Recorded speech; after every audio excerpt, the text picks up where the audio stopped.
Joker, the movie the media did not want to succeed, and yet, thanks to that rampant and relentless campaign, has become the highest grossing comic book movie of all time.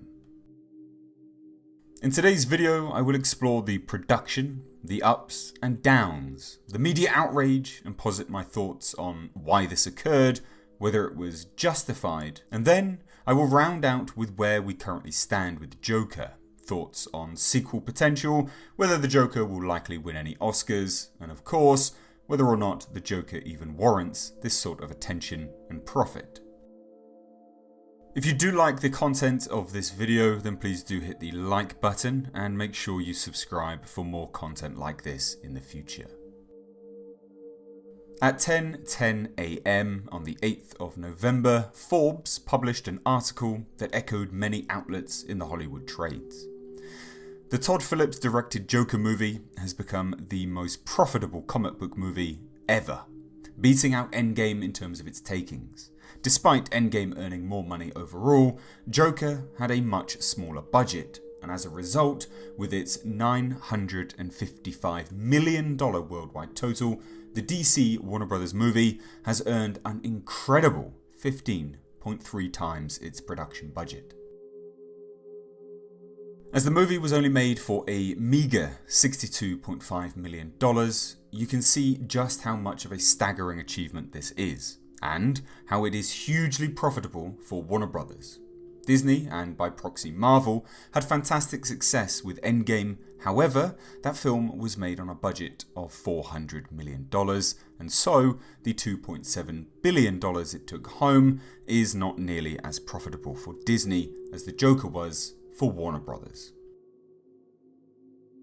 But this is a movie that faced many ups and downs along its road to production. Todd Phillips has gone on record as saying that the Joker was not an easy film to get made, and that much is obvious. Warner Bros. Took a risk giving the Batman villain to Todd to play with, and, even more so, took a huge risk segregating the audience for the hard R interpretation and closing out theatre admissions to children. The film, at one point, had Martin Scorsese attached to it. However, he has since come out and stated that he turned the film down. In fact, he had deliberated working on the film for 4 long years. In an interview with the BBC, he stated, "I know the film very well. I know Todd Phillips very well. My producer, Emma Tillinger-Koskoff, produced it. I thought about it a lot over the last 4 years and decided I did not have the time for it. Todd told me, 'Marty, this is yours.' And I said, I don't know if I want to, for personal reasons.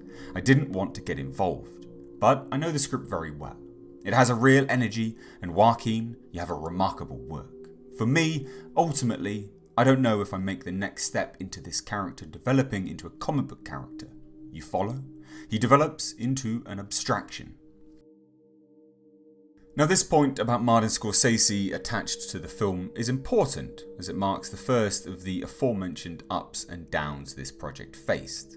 In 2017, it was reported that Scorsese was set to produce the film, which was then described as a character study of the Joker.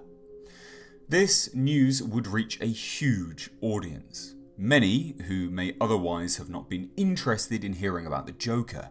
Martin Scorsese and his work speaks to as to why this is the case.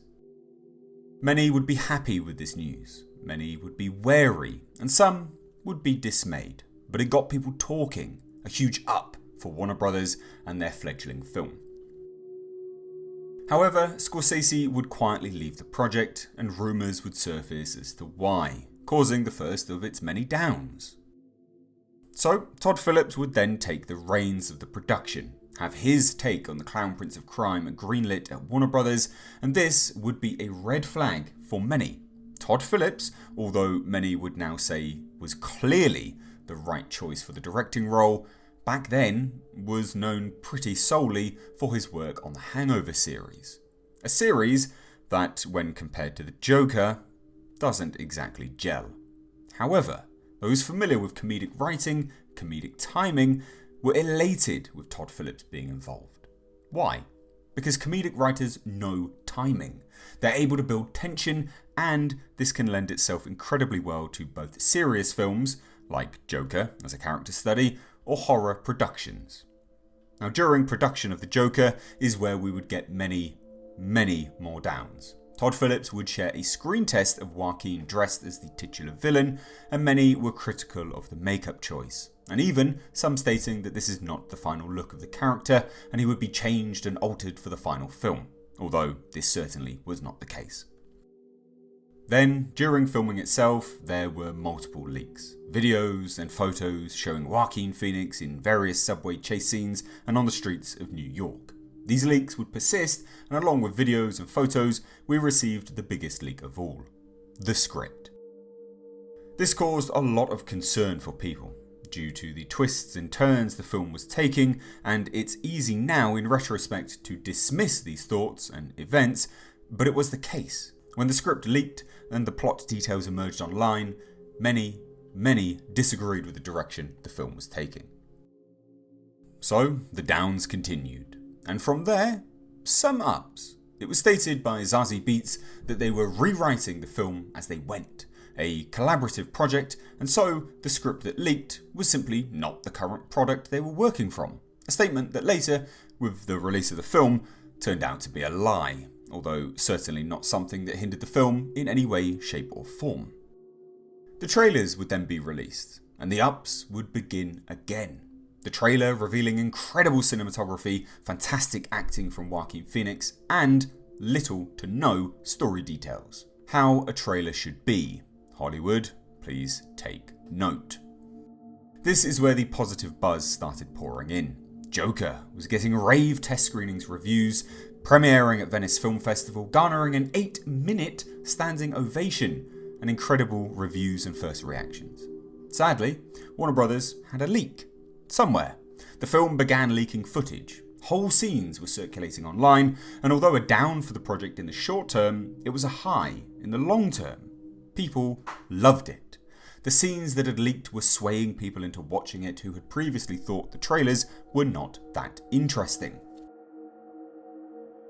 And then, the media came for the film.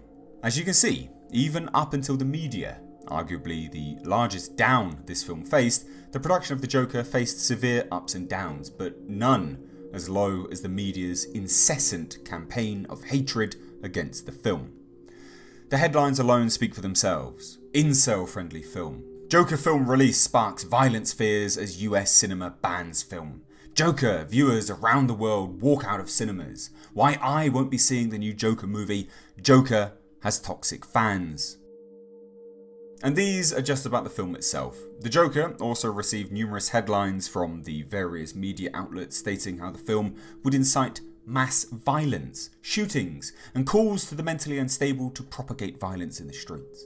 The reviews were predictable from these same outlets. 5 reasons the Joker is a terrible Joker movie. Joker, the most disappointing movie of the year. Joker review, are you kidding me? Apparently, after all that drama, the Joker is terrible.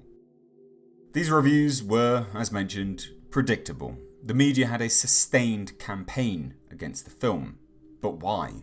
The film itself can be best described as a character study on the way society can damage the damaged. How inadvertent and direct actions from those around us can cause a downward spiral. How those that attack relentlessly should take a long, hard look at themselves. And we are not supposed to feel sympathy for Arthur Fleck when he begins murdering people, but there is a certain amount of understanding there, how society around us can cause this to happen. And the media is part of that institutionalized hatred. Part of that hatred that we turn a blind eye to. The talk show host is a reflection of that. A man who put Arthur Fleck on his show to laugh at, to ridicule, and yet believes himself to be a stand-up guy. We accept this as part of our society because it is institutionalized and we turn a blind eye to it. But these are people with feelings and often mental illness. Arthur's closing speech references that. You get what you deserve. But now the Joker is out. It is widely loved. It has fantastic audience scores, and the critics, outside of mainstream media outlets, love it. Those with agendas generally do not, and they review it through their agenda lenses, speaking about racism and societal standards, representation and belittling of women, instead of reviewing the movie as it is. However, as this film closes in on $1 billion, having already sealed itself as the most profitable comic book movie of all time, will its success be represented at the Academy? It should be.